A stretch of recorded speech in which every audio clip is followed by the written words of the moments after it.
Bonjour peuple de Dieu, c'est le pasteur Jérémie, aussi connu sous le nom de pasteur Loïc. Nous voulons écouter la parole de Dieu pour la semaine, mais avant tout nous voulons commencer par une parole de prière. Alors en signe de révérence à notre Père Céleste, à notre Dieu, baissons nos têtes et prions ensemble. Dieu Tout-Puissant, Dieu de merveille, Dieu de prodige, Saint des saints, Roi des rois, Seigneur des seigneurs, toi le seul et véritable Dieu Yahweh, merci pour cette nouvelle opportunité que tu nous donnes de pouvoir nous recueillir dans ta présence. Nous voulons ainsi nous remettre entièrement en tes mains, corps, âme et pensée, cœur et l'air, l'atmosphère, tout autour de nous et en nous, nous remettons toutes choses en tes saintes mains. Et nous prions que tu étendes ta main de compassion sur nous, que tu nous pardonnes pour tout ce que nous avons fait, dit et pensé qui ne t'a pas honoré et glorifié, pour toutes nos mauvaises attitudes, nos mauvaises intentions, nos mauvaises humeurs, nos mauvais comportements, nos mauvaises actions. Pardonne-nous, Seigneur, au nom de Jésus, et purifie-nous par ton nom de purification et par ton sang que tu as fait couler à la croix de Golgotha. Purge-nous ainsi notre conscience, inconscience, subconscience de teuf morte, teuf inutile, afin que nous venions à te servir comme il se doit. Nous levons contre tous ceux qui s'opposent à la connaissance de qui tu es, à la révélation de tes mystères contenus dans ta parole, tous ceux qui s'opposent à ta vérité, car ta parole est la vérité, qu'ils soient liés, chassés et renvoyés dans les gouffres de l'enfer au nom de Jésus-Christ. Et nous prions, Père éternel, que tu ouvres notre cœur et que tu puisses encore, Seigneur, graver, Seigneur, tes saintes écritures, tes saintes paroles, tes saintes instructions, afin que nous puissions vivre, Seigneur, mon Dieu, Père, par ta parole, car tu dis que l'homme ne vivra pas de pain seulement, mais de toute parole qui sortira de ta bouche. Alors laisse qu'il en soit ainsi, au nom de Jésus-Christ. Que la gloire, l'honneur et la majesté te soient rendues, toi le seul et véritable Dieu. Au nom de Jésus, nous avons ainsi prié. Amen. Alors nous voulons prendre notre passage principal des Saintes Écritures dans le livre de Exode, dans le livre d'Exode, chapitre 14, versets 15 à 22. Nous lisons ainsi la parole de Dieu dans Exode chapitre 14, versets 15 à 22 au nom de Jésus-Christ. L'Éternel dit à Moïse, « Pourquoi ces cris? Parle aux enfants d'Israël et qu'ils marchent. Toi, lève ta verge, étends ta main sur la mer et fends-la. Et les enfants d'Israël entreront au milieu de la mer à sec. Et moi, je vais endurcir le cœur des Égyptiens pour qu'ils y entrent après eux. Et Pharaon et toute son armée, ses chars et ses cavaliers feront éclater ma gloire. Et les Égyptiens sauront que je suis l'Éternel, quand Pharaon, ses chars et ses cavaliers auront fait éclater ma gloire. » L'ange de Dieu qui allait devant le camp d'Israël partit et alla derrière eux, et la colonne de nuée qui les précédait partit et se tint derrière eux. Elle se plaça entre le camp des Égyptiens et le camp d'Israël. Cette nuée était ténébreuse d'un côté, et de l'autre, elle éclairait la nuit. Et les deux camps n'approchèrent point l'un de l'autre pendant toute la nuit.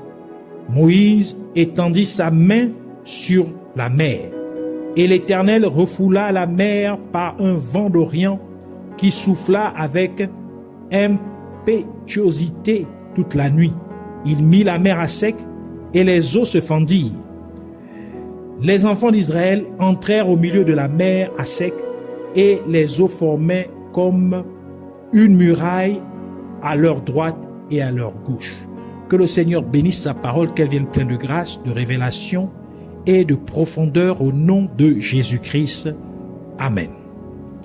Alors nous continuons dans notre série d'enseignements sur « Laisse partir mon peuple ».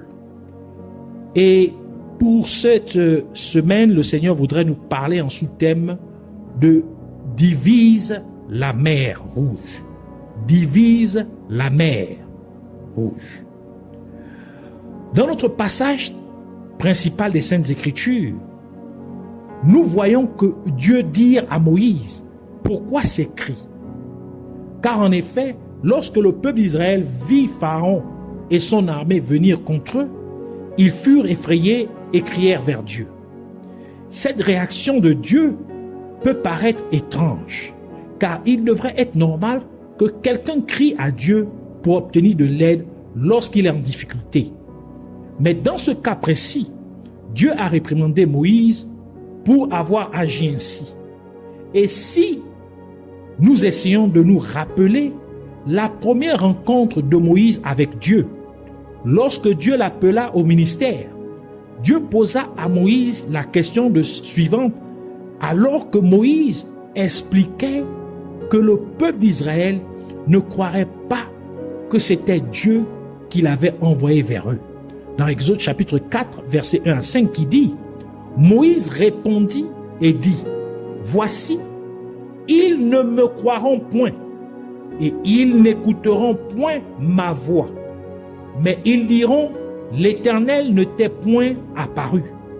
L'Éternel lui dit, donc c'est la question maintenant que Dieu pose, qu'y a-t-il dans ta main?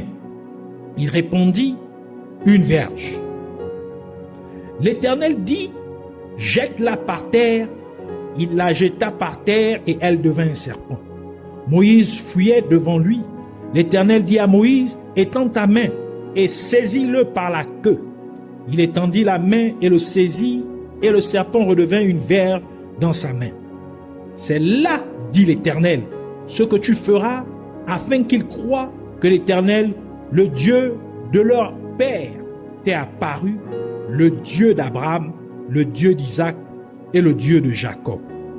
Ainsi, alors que Moïse argumentait sur le fait que le peuple d'Israël ne croirait pas qu'il était envoyé par Dieu, Dieu lui demanda d'utiliser la verge qu'il avait dans la main pour faire croire au peuple d'Israël que c'était bien Dieu qui l'avait envoyé vers eux.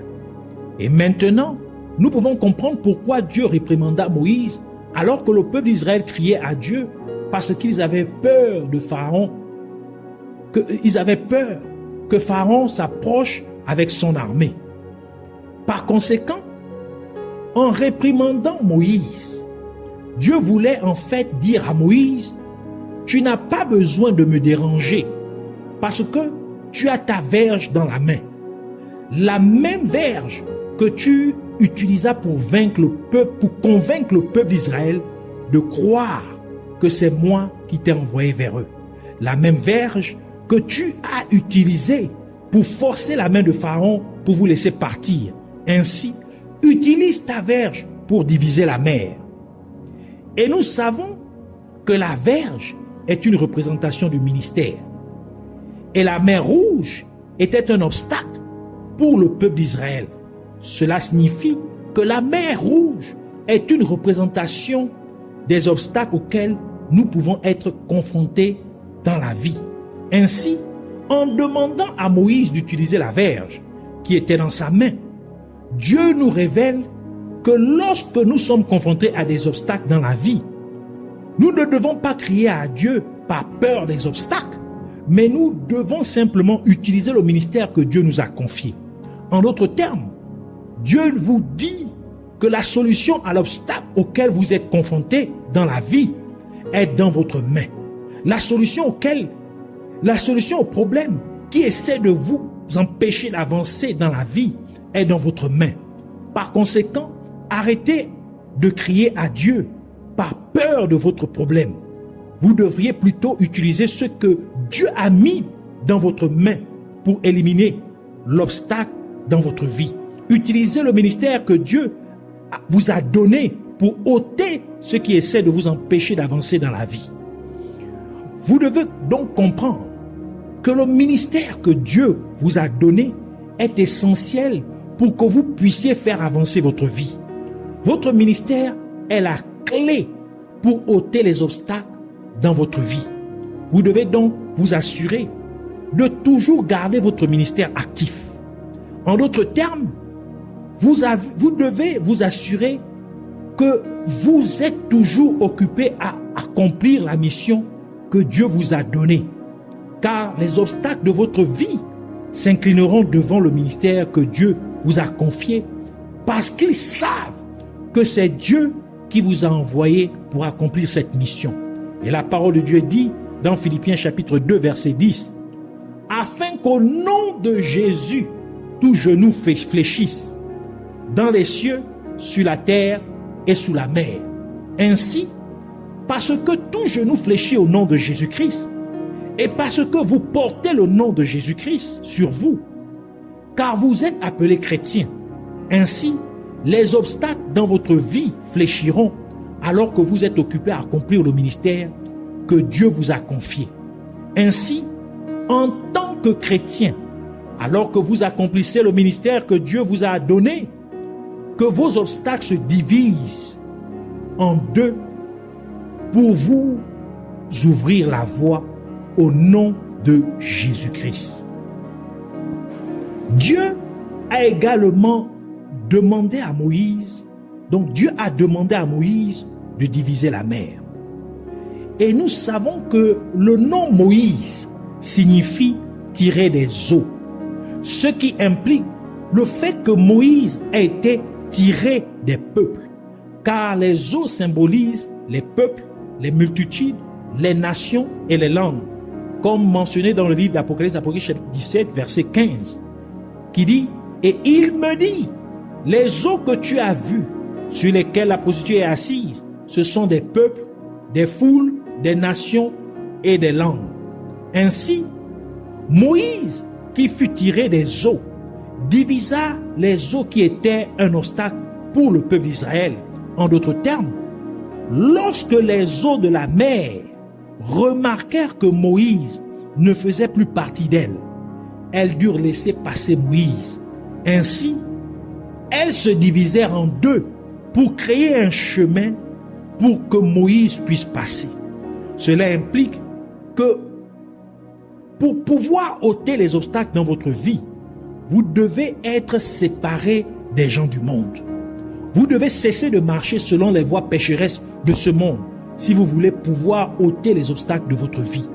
Et c'est pourquoi la parole de Dieu déclare dans 2 Timothée chapitre 2 verset 21, « Si donc quelqu'un se conserve pur en s'abstenant de ces choses, donc les choses du monde, il sera un vase d'honneur, sanctifié, utile à son maître, propre à toute bonne œuvre. » Romains chapitre 12 verset 2 ajoute pour dire, « Ne vous conformez pas au monde actuel, mais soyez transformés par le renouvellement de l'intelligence afin de discerner quelle est la volonté de Dieu, ce qui est bon, agréable et parfait. » Version 8 secondes 21. Et Jésus-Christ a ajouté dans Jean chapitre 17 verset 16, faisant référence à ses disciples, donc à nous, il dit, « Ils ne sont pas du monde, comme moi, je ne suis pas du monde. » Ainsi, vous devez comprendre que lorsque vous ne vous associez plus aux voies pécheresses de ce monde, vos obstacles ne s'identifieront plus à vous. Et ils ouvriront donc un chemin devant vous pour vous laisser passer. De la même manière que les eaux de la mer Rouge remarquèrent que Moïse ne faisait plus partie des eaux, car il fut tiré des eaux. Elles ont donc dû frayer un chemin pour que Moïse puisse passer. Ainsi, lorsque les problèmes de ce monde remarqueront que vous ne faites plus partie de ce monde, car vous ne marchez plus selon les voies pécheresses de ce monde, ils vous ouvriront ainsi un chemin pour vous laisser passer. Lorsque les maladies de ce monde se rendront compte que vous ne faites plus partie de ce monde, elles vous ouvriront un chemin pour vous laisser passer. Lorsque les crises financières de ce monde remarqueront que vous ne faites plus partie de ce monde, car vous ne marchez plus selon les voies pécheresses de ce monde, elles vous ouvriront donc un chemin pour vous laisser passer. De ce fait, alors que vous vous distinguez des voies pécheresses de ce monde en marchant dans la sainteté, que les obstacles dans votre vie feraient un chemin pour vous laisser passer dès maintenant au nom de Jésus-Christ. Dieu demanda à Moïse de lever sa verge, et d'étendre sa main sur la mer pour la diviser. Et nous pouvons également nous rappeler que durant la première rencontre que Moïse et Aaron eurent avec Pharaon, la verge de Moïse qui fut changée en serpent avala les verges des magiciens de Pharaon qui furent également changées en serpent, comme le détaille le livre d'Exode, Exode chapitre 7, versets 10 à 12 qui dit: Moïse et Aaron allèrent auprès de Pharaon et ils firent ce que l'Éternel avait ordonné. Aaron jeta sa verge devant Pharaon et devant ses serviteurs, et elle devint un serpent. Mais Pharaon appela des sages et des enchanteurs et les magiciens d'Égypte. Eux aussi en firent autant par leurs enchantements. Ils jetèrent tous leurs verges, et elles devinrent des serpents, et la verge d'Aaron engloutit leurs verges. Cela signifie que lorsque Moïse divisait la mer Rouge à l'aide de sa verge, la verge de Moïse contenait à l'intérieur d'elle les verges des magiciens de Pharaon.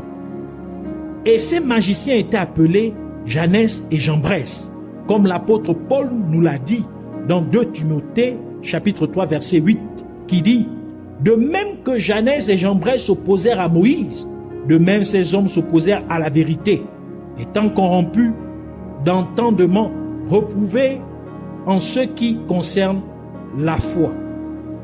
Et dans ce passage des Saintes Écritures, l'apôtre Paul nous dit que la mission de Janès et Jambres était de résister à Moïse en résistant à la vérité de Dieu.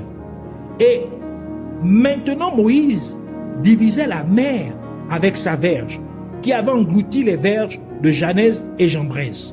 Cela nous révèle donc que pour que votre ministère puisse supprimer les obstacles dans votre vie, vous devez également faire face à l'opposition. Vous avez besoin que des gens critiquent votre ministère. Vous avez besoin que des gens se moquent de votre ministère. Vous avez besoin que des gens vous rabaissent. Vous avez besoin que des gens méprisent votre ministère. Vous avez besoin que des gens vous négligent, ainsi de suite. Vous devez faire face et surmonter différentes sortes d'oppositions pour que votre ministère puisse diviser en deux les obstacles dans votre vie. Ainsi, alors que vous surmontez les humiliations, les coups bas, les moqueries, et ainsi de suite, que les obstacles dans votre vie soient supprimés au nom de Jésus-Christ. Alors je vous invite à prier avec moi en répétant cette prière avec foi au nom de Jésus-Christ. Je te remercie, Père merveilleux, le seul et unique véritable Dieu, Yahweh. Merci de m'avoir donné cette compréhension de ta parole. Et je prie, Père céleste, afin que tu m'aides à toujours garder mon ministère actif. Aide-moi à être toujours occupé à accomplir la mission que tu m'as confiée, quelles que soient les circonstances, au nom de Jésus-Christ.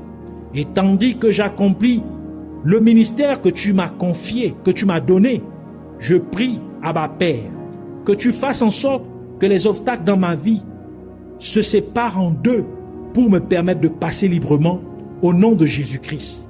Et encore, je te prie, Père Céleste, afin que tu m'aides à me séparer toujours des voies pécheresses de ce monde, en me faisant marcher dans la sainteté en tout temps.